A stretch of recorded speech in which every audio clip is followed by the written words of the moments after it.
My wife texted, "Stuck in traffic, going to be hours late." I responded, "No problem, drive safe." Then I logged into the car's GPS tracker and saw her parked at her work husband's house 20 minutes ago. When I forwarded the live location to his wife.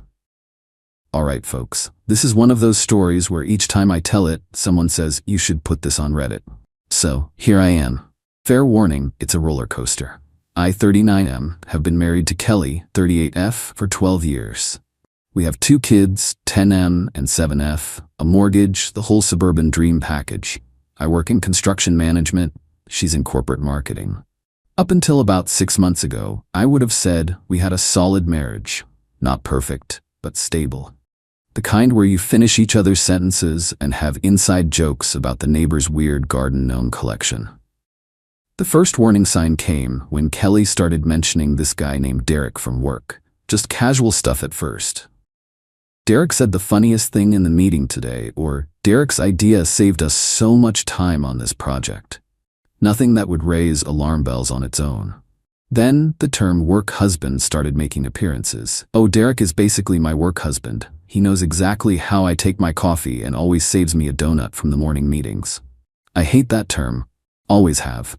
It's one of those modern phrases that tries to normalize what previous generations would have immediately recognized as inappropriate.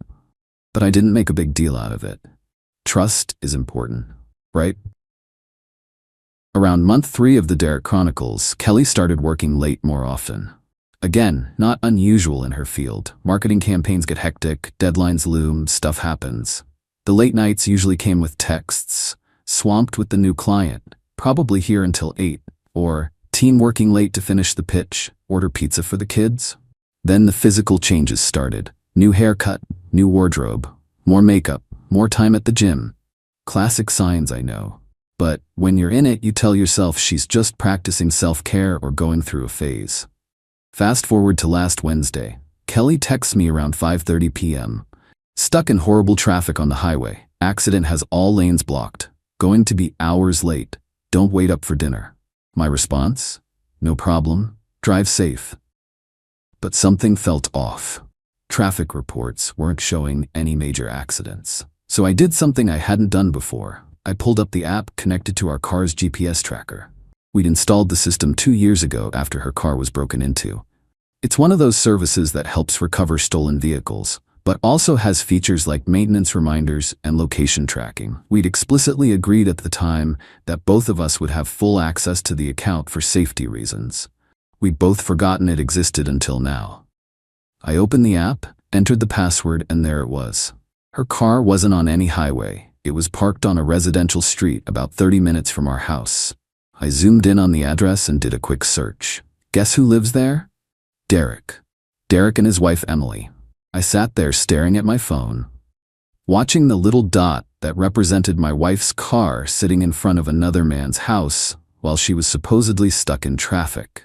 The timestamp showed she'd been there for about 20 minutes when she sent me that text. My first instinct was to call her out immediately, but something stopped me. Maybe it was shock. Maybe it was the voice of my friend Jake, who went through a similar situation last year and ended up with a restraining order for threatening behavior when he confronted his wife's lover at their workplace. So I took a deep breath and thought about my next move. I didn't have concrete proof of anything beyond a lie about her location, but that lie itself was pretty damning. That's when I remembered, Derek is married. I'd never met Emily, but Kelly had mentioned her a few times. Emily is so lucky. Derek built her a custom bookshelf for her birthday, or Derek and Emily are going to Cabo for their anniversary.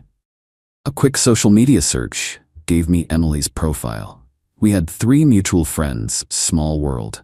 Her profile showed a pretty blonde woman, always smiling, lots of couple photos with Derek, plenty of inspirational quotes about love and family. They looked like the perfect couple.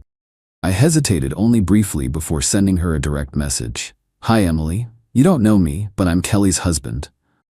I think we need to talk. My wife told me she's stuck in traffic, but her car's GPS shows she's been at your house for the last 20 minutes. Are you home right now?" I attached a screenshot of the GPS tracker showing Kelly's car location and timestamp. Then I waited, watching the screen to see if she'd read it. 5 minutes passed. Then the notification, Emily is typing. Her response nearly knocked me off my chair. I'm actually at my mother's house 30 miles away. Been here since noon helping her recover from surgery. Derek told me he was working late tonight. I'm looking at our security camera app right now, and yes, that's definitely Kelly's car in our driveway. And Derek's car is in the garage. This is interesting. She followed with a second message. Give me 10 minutes. Those were the longest 10 minutes of my life. I paced around our kitchen, stopping occasionally to check that the GPS dot hadn't moved. It hadn't. Finally, Emily messaged again.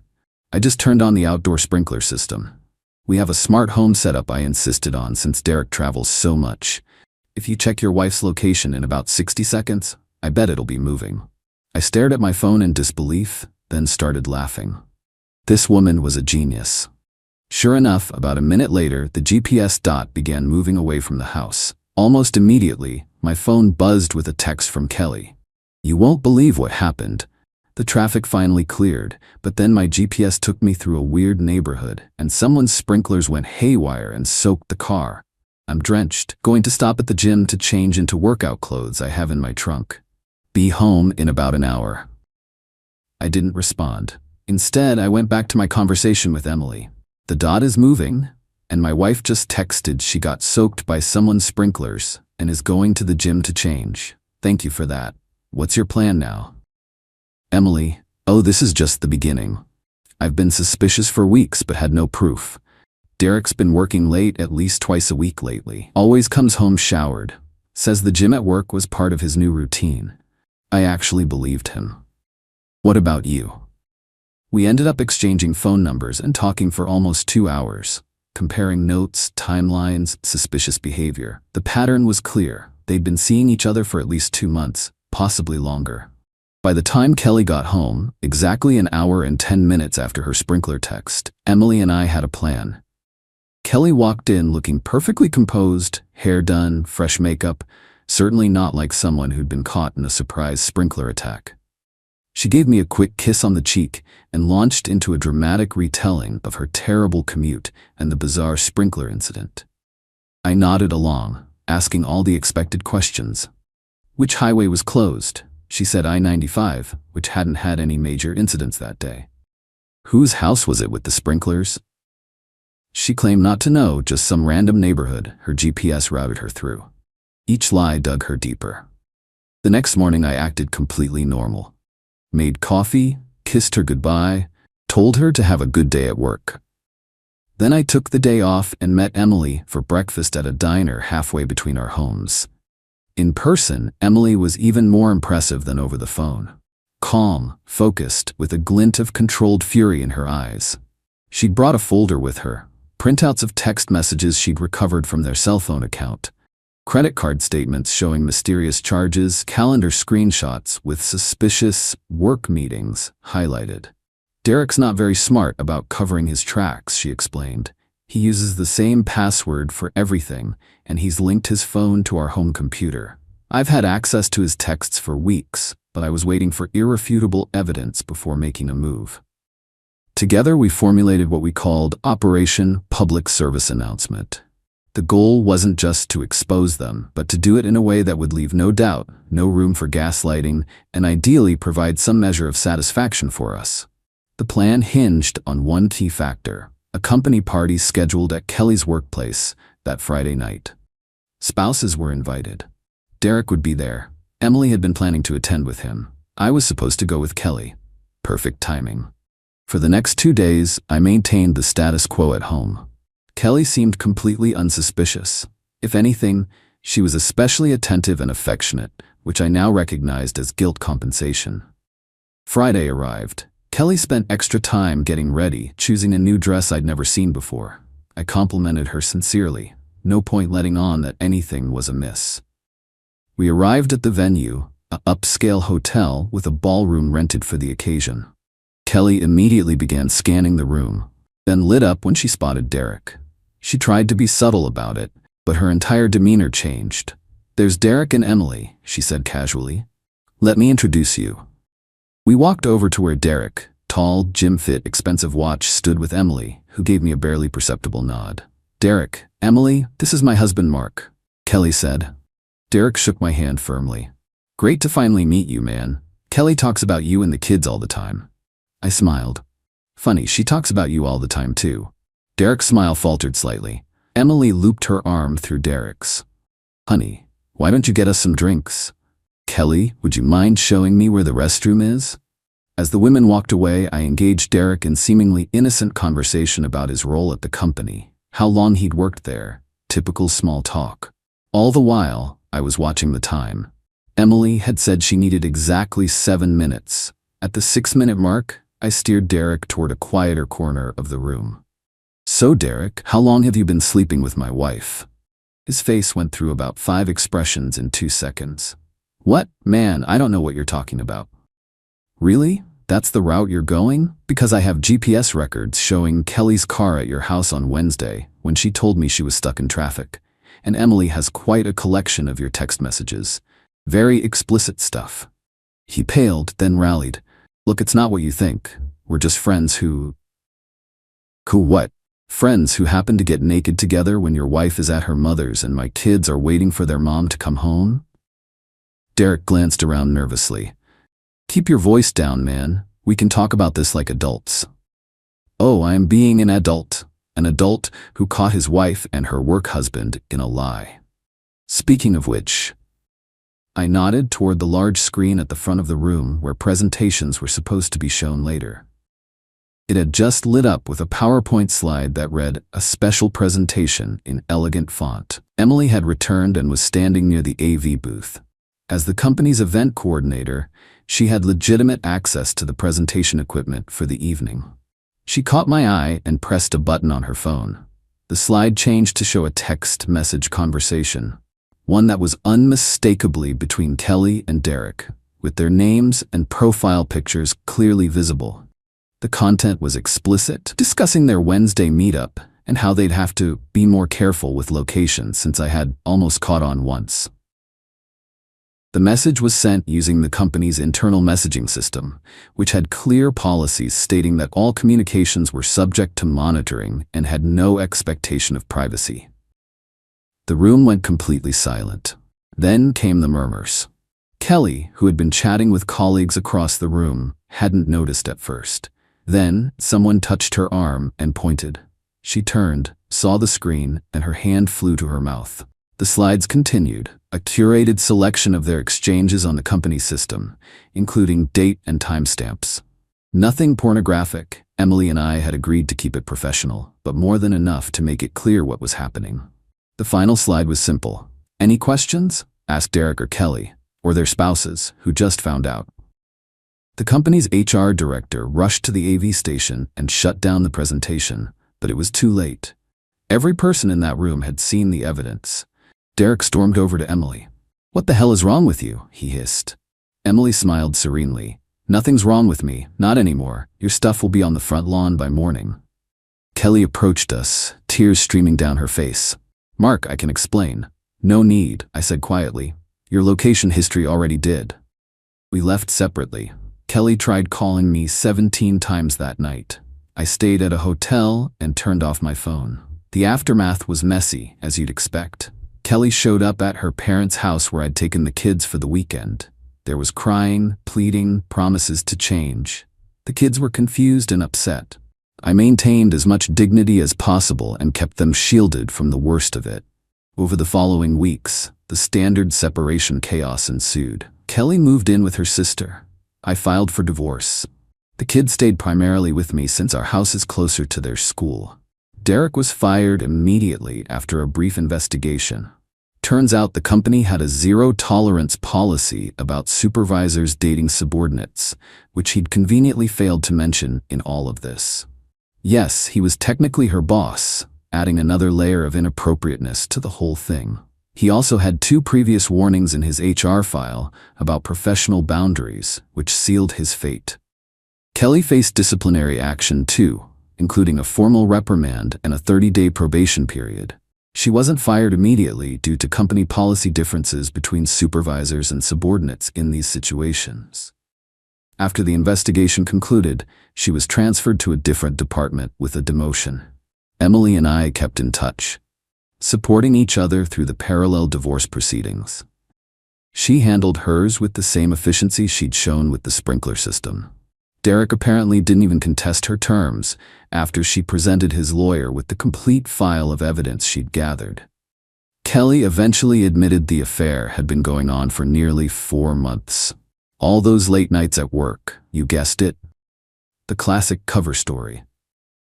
4 months after what Emily and I now call D-Day, something unexpected happened. Emily asked if I wanted to get coffee sometime.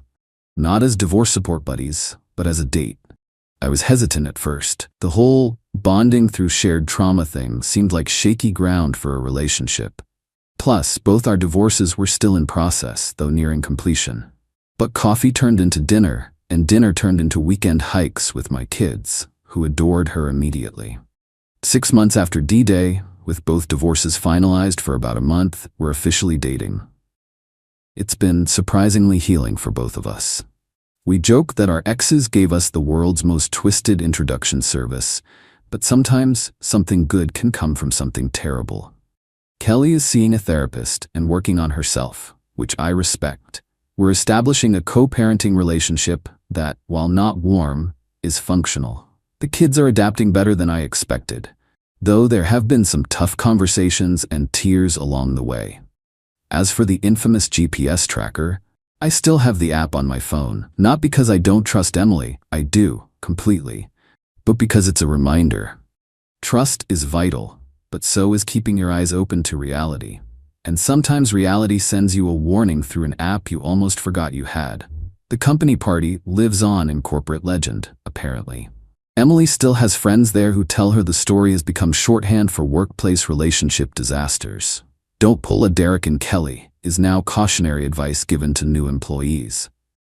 So that's my story. Trust your instincts, check the GPS once in a while, and if you ever need to expose a cheater, PowerPoint presentations are remarkably effective. Update. Thanks for all the supportive comments. To answer the most common questions. 1. Yes, I had full legal right to access the GPS tracker. The car is jointly owned, and the tracking service was in both our names with mutual consent when installed. We specifically discussed and agreed that either of us could access it at any time for safety reasons. 2. For those asking why I didn't confront Kelly immediately, instead of plotting revenge. Experience has taught me that cheaters will deny and gaslight when confronted without overwhelming evidence. The public exposure wasn't my first choice, but after learning how long and calculated their deception had been, Emily and I decided they deserve the consequences of their actions being made public. Not proud of it, but not apologizing either. 3. Several people asked about Kelly's job. She still works at the same company, but was demoted and transferred to another department. The different treatment, compared to Derek being fired, was due to company policy that holds supervisors to stricter standards than subordinates in these situations. Plus, Derek had prior warnings in his file. 4. To the folks suggesting Emily and I planned this all along or were having our own affair, absolutely not.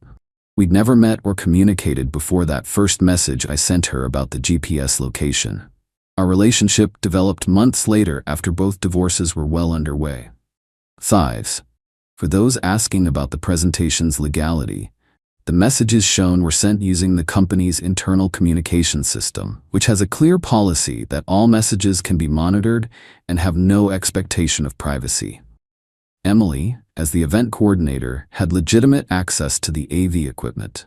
We consulted with her attorney beforehand to ensure we weren't crossing any legal lines.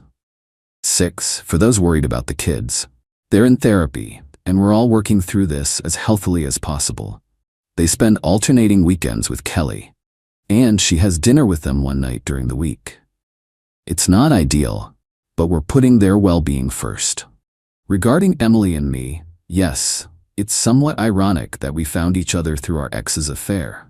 We've discussed this at length with our respective therapists. The difference is transparency and timing. Our relationship began after both divorces were well underway, not as a deceptive side activity while pretending to be committed to other people. Emily wanted me to add her favorite moment from the aftermath. Derek tried to get his job back by claiming he was the victim of entrapment and privacy invasion. His appeal was denied when Emily produced evidence that he'd actually used company resources to plan their meetups, including booking a conference room for an hour when there was no actual meeting scheduled. As Emily puts it, he couldn't even cheat competently. Update 2, 6 months later. Since so many people have asked for an update, here's where things stand now. The divorces are both finalized. Mine was relatively straightforward once Kelly accepted that reconciliation wasn't happening. The custody arrangement remains the same. Kids primarily with me, regular visitation with her. Child support and asset division were settled without major drama. Emily's divorce was similarly clean-cut, helped by their prenup and the mountain of evidence she had compiled. Kelly has actually shown remarkable growth over the past months. After the initial denial and blame shifting, she's taken responsibility for her actions and is focused on rebuilding her relationship with our children. She's still in therapy and recently told me it was the best decision she's ever made.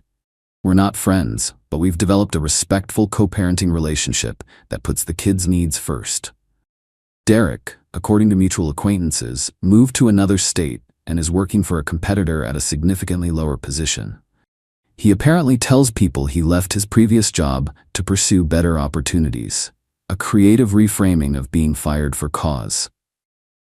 As for Emily and me, we're still together, and it's going surprisingly well.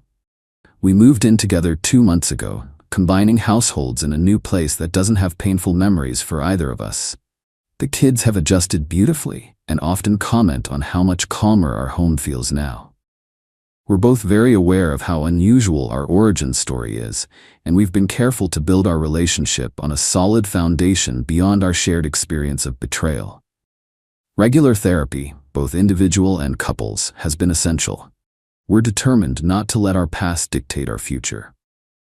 One unexpected benefit of our situation is complete transparency. After going through the worst kind of deception with our former spouses, we both value honesty above almost everything else. There's no room for game playing or manipulation between us. We've seen where that leads. The infamous GPS tracker has been removed from my phone. It served its purpose, but it belonged to a chapter of my life that's now closed. Trust has to be the default setting in a healthy relationship, and Emily and I are committed to giving each other that gift. Some people have asked if I regret the public exposure at the company party. Honestly, no. In retrospect, it was a defining moment that cut through months of potential gaslighting and trickle-truthing. It was dramatic, yes, but it was also definitive. There's something to be said for having 50-plus witnesses to the revelation. Makes it a lot harder for anyone to rewrite history later. Kelly admitted during one of our more candid co-parenting conversations that while the public humiliation was initially devastating, it forced her to confront her behavior without excuses. I couldn't tell myself it was just a mistake or a moment of weakness when everyone saw the pattern laid out like that, she told me. She's dating again now, cautiously, and says she's approaching relationships with a new level of integrity. The most surprising development came last month when my daughter asked if Emily would be my new wife someday. When I asked how she'd feel about that, she said, "I think it would be good." You laugh more now, out of the mouths of babes, as they say. So that's where we stand. Life after betrayal isn't easy, but it can be better than you might expect when the deception ends. For anyone going through something similar, my advice remains: trust your instincts, gather your evidence, and remember that how you respond to betrayal says more about your character than the betrayal itself says about your worth. The sprinkler system, by the way, became a running joke between Emily and me. For her birthday, I bought her a miniature lawn sprinkler for her desk. Sometimes, the most devastating weapons are the ones that seem harmless until deployed with perfect timing. Where do I even start with this? I guess the beginning is as good a place as any. I thought I had it made, you know? Decent job, nice house in the burbs, married my high school sweetheart Jenna. We were coming up on our 7th wedding anniversary, together for nearly 10 years, total counting dating. And from the outside looking in, I'm sure we seemed like the perfect couple. I couldn't have been more wrong. The first sign something was up was all the late nights at the office. Jenna was a paralegal, so some overtime was expected, but this was excessive. She'd stroll in close to midnight, always with some excuse about a big case that needed extra prep. Then came the last-minute business trip that got extended 3 times. Always sounded shifty to me, but what did I know? She swore it was legit, that the senior partners needed her on site to deal with some emergency filings.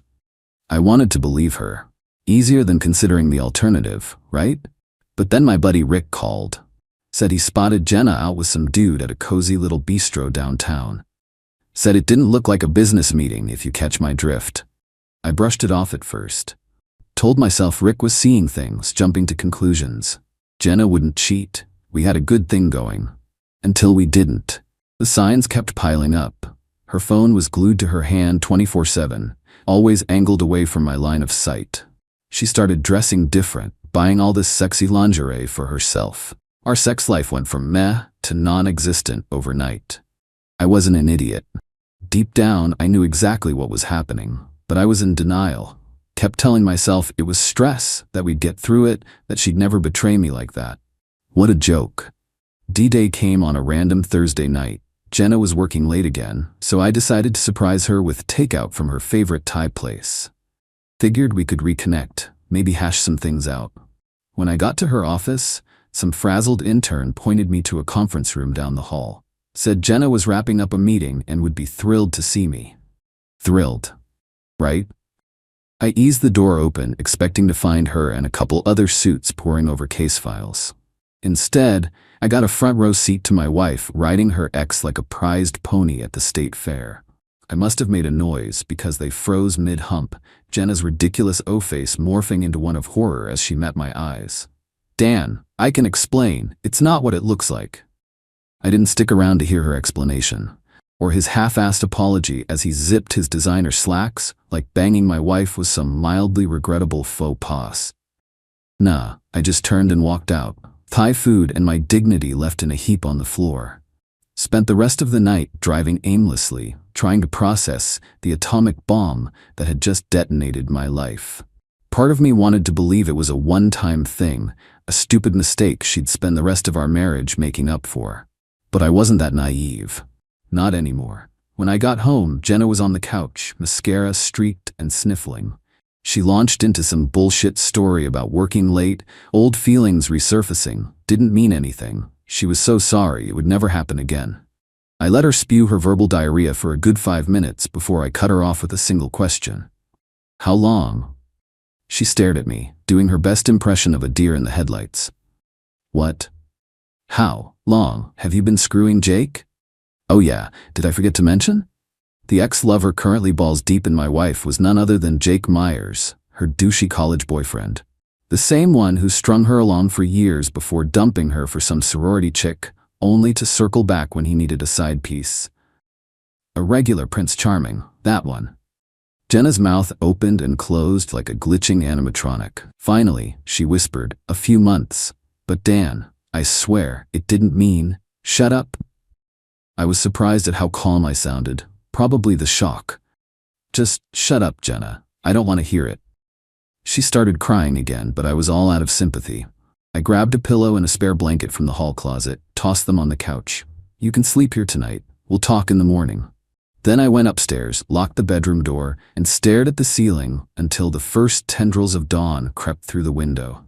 By the time Jenna's alarm went off, my plan was already in motion. I'd called into work, claiming food poisoning.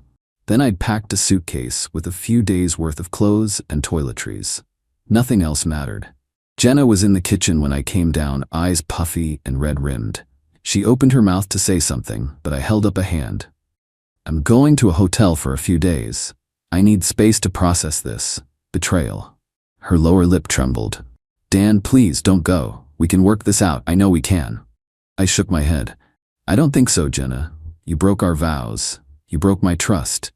That's not something you can just apologize away. Tears streamed down her face, but for once they didn't move me. What about counseling? Couples therapy? I'll do anything, Dan, please. Part of me was tempted. The part that remembered how good we used to be, how much I loved the woman she was before all this. But that woman was gone. Maybe she'd never really existed to begin with. I'll think about it, I lied. But right now I need time. Don't call me. Don't text me. Don't show up at my work. Let me come to you when I'm ready. She nodded miserably. I picked up my suitcase and walked out, the slamming door an oddly satisfying exclamation point on the whole sordid situation. I didn't go to a hotel. I went straight to the bank, then to my buddy's law office. By noon, I had a new checking account and a shark of a divorce attorney. By 5 p.m., Jenna was served with papers. My lawyer warned me that even with our prenup and no kids, the divorce would take at least 90 days to finalize in our state. I told him I didn't care how long it took, as long as it happened. The call came as I was checking into my room at the Holiday Inn. I let it go to voicemail, twice. On the third attempt, I picked up, steeling myself for the barrage of tears and recriminations. But Jenna wasn't crying. She wasn't yelling either. Her voice was pure ice when she bit out, "Divorce? Are you frickin' serious right now, Dan?" I propped my feet up on the bed, phone wedged between my ear and shoulder. Serious as a heart attack. Did you really think I'd just forgive and forget? She made a noise somewhere between a sob and a snarl. So what, one mistake and it's over? 7 years of marriage, almost 10 years together down the drain, just like that? One mistake? I laughed, the sound harsh even to my own ears. Screwing your ex for months on end isn't a mistake, Jenna. It's a choice, a series of choices actually, all of which have consequences. Divorce is one of them. This is insane, she spat. We can work through this, Dan. Don't throw away everything we have over something so stupid. Red flickered at the edges of my vision. Stupid? You want to talk stupid, Jen? Stupid is fucking your douchebag ex in your office where anyone could walk in. Stupid is thinking I wouldn't find out. Stupid is believing I'd just roll over and play the sad sack husband while you get your thrills. Silence. Then in a small voice, I made a mistake. I'm sorry. I love you. Doesn't that count for anything? For a second I wavered. Maybe this was salvageable. Maybe we could move past it, build something new from the ashes. Then I remembered her sex flush, as she bounced on Jake's lap, the way she'd screamed his name. The looks of pity from the intern, the paralegals, everyone who'd known but me, and I knew there was no going back. Love isn't enough, Jenna. Not this time. You made your bed, and now you're going to lie in it. I hope it was worth it. I hung up to the sound of her wailing my name. It'd be the last time I heard her voice for a long, long time. The next few weeks were a blur. Jenna tried everything to get me to drop the divorce. Begging, pleading, bargaining, threatening. She even showed up at my hotel, mascara running and stinking of booze, banging on my door at 3 a.m. like something out of a Lifetime movie. I ignored it all. Just referred her back to my lawyer, again and again. After 2 weeks at the hotel, I moved back to our house. Jenna had cleared out most of her stuff while I was gone, leaving only a few boxes in the garage that she'd pick up when she found a permanent place. The first thing I did was change the locks and install a security system with cameras at all entry points. Call it paranoia if you want, but given Jenna's increasingly erratic behavior, I wasn't taking chances. The legal proceedings moved forward at the pace of government, excruciatingly slow compared to my desire to be done with the whole mess. The 90-day waiting period felt like an eternity. But eventually, the divorce was finalized. Thanks to our prenup, the asset division was straightforward.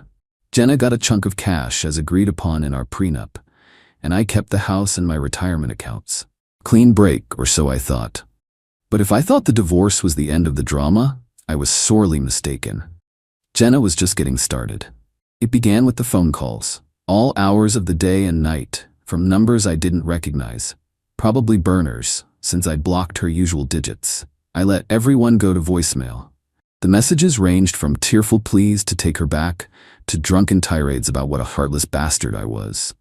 Nothing I hadn't heard before. Then came the emails. Long, rambling walls of text, rehashing every fight we'd ever had, every perceived slight and shortcoming. She even brought up shit from high school, like the time I forgot our 2-week anniversary. Seriously, Jen? That's what you're gonna lean on right now? I set up a filter to auto-delete anything from her address. Engaging would only feed the crazy. But Jenna was relentless. If she couldn't get to me directly, she'd go through everyone else in my life. My mom was her first target. She showed up on her doorstep, spinning some sob story about how I'd abandoned her out of nowhere. Luckily, my mom's no fool. She called me immediately, and I gave her the unvarnished truth. Cheating? My mom's voice was pure ice. With that weaselly ex of hers? Oh honey, I'm so sorry. You did the right thing. I heard muffled voices in the background, then my mom again, tight with controlled anger. Jenna, I think it's time for you to leave, and don't come back. The next day, a fruit basket arrived at my office with a note. Hang in there, slugger. This too shall pass. Love, Mom. Have I mentioned my mom's the best? My friends were next on Jenna's hit list. She'd always been jealous of my close relationship with the guys, convinced I was one beer away from banging some imaginary side chick. Now she was using that paranoia to her advantage, trying to turn them against me. She started with my best friend Chris, cornering him at the gym with crocodile tears and a story about how I was threatening her, stealing her money, forcing her into a divorce she didn't want. Thank God Chris had my back. He cut her off mid-manipulation, held up a hand. Save it, Jenna. I know everything. Dan told me the day he caught you riding Jake like a broken carnival ride. I would have paid good money to see her face when he said that. The smear campaign continued with my other buddies, my coworkers, even my dentist. She posted vague woe is me updates on Facebook, making me out to be some heartless monster who kicked her to the curb over one little mistake. The flying monkeys came out of the woodwork, eager to pat her on the head and prop up her victim narrative. Though I deactivated my own Facebook account to avoid the drama, friends kept sending me screenshots of her most outrageous posts. After a while, I asked them to stop. I didn't need the constant reminders of her toxicity. Through it all, I kept my head down and my mouth shut. As much as I wanted to blast the truth from the rooftops, I knew engaging would only add fuel to Jenna's attention-seeking fire. The only way to win was not to play, but my silence only made her more desperate. The late-night calls escalated to banging on my door at 2 a.m., wailing about how sorry she was and how much she missed me. This time, my security cameras captured it all. I called the cops, watched stone-faced from my window as they escorted her off the property, still crying and hiccuping about what a huge mistake she'd made. The next morning, I filed for a restraining order.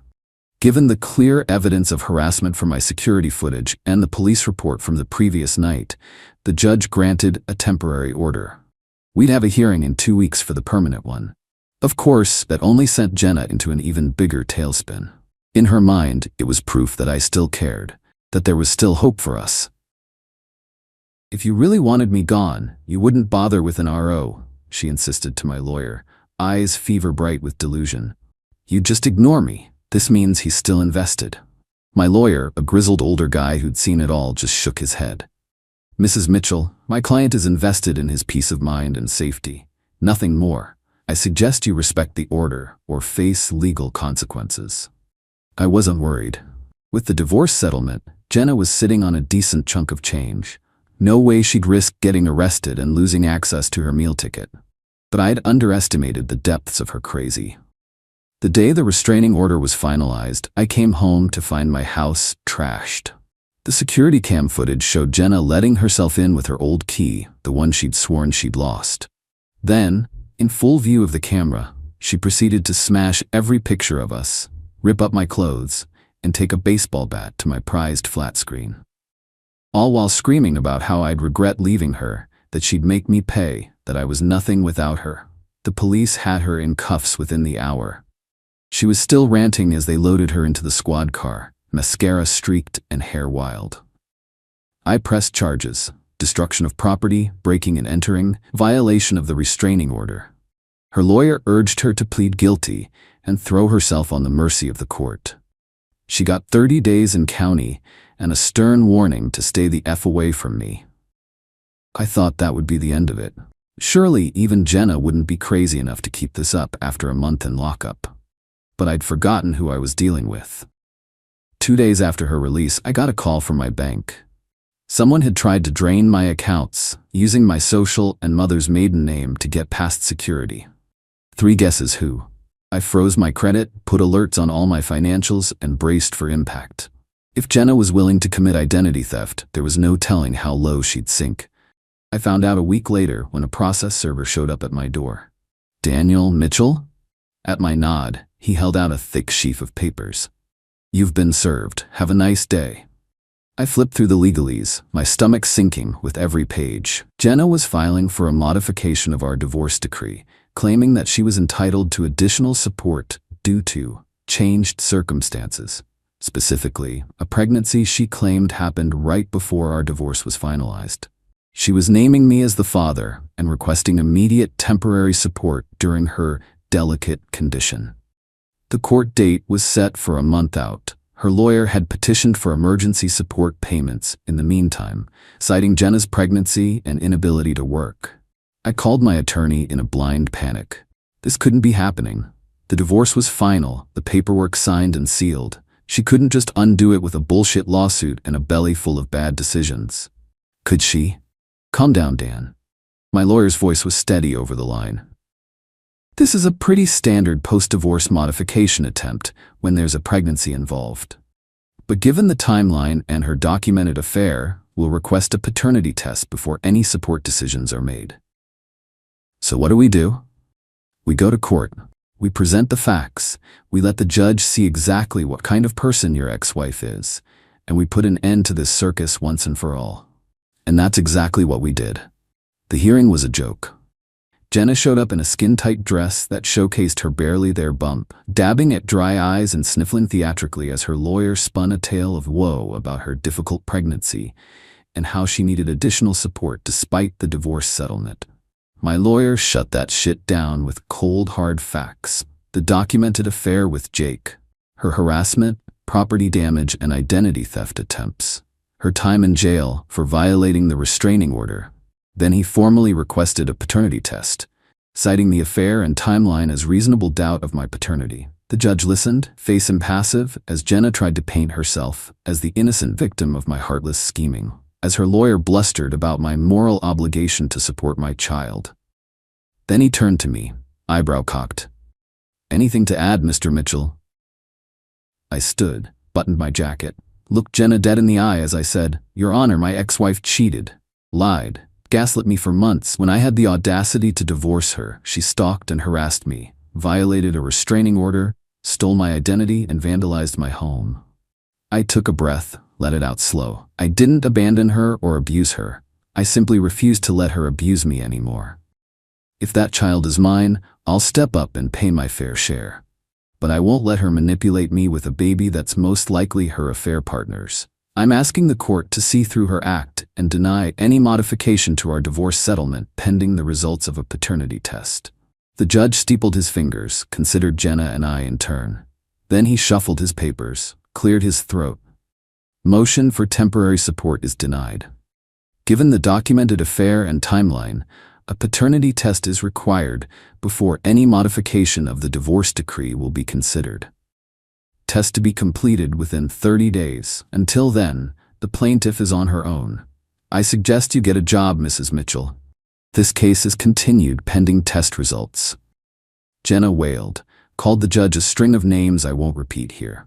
Her lawyer hustled her out, shooting me a venomous look as security approached.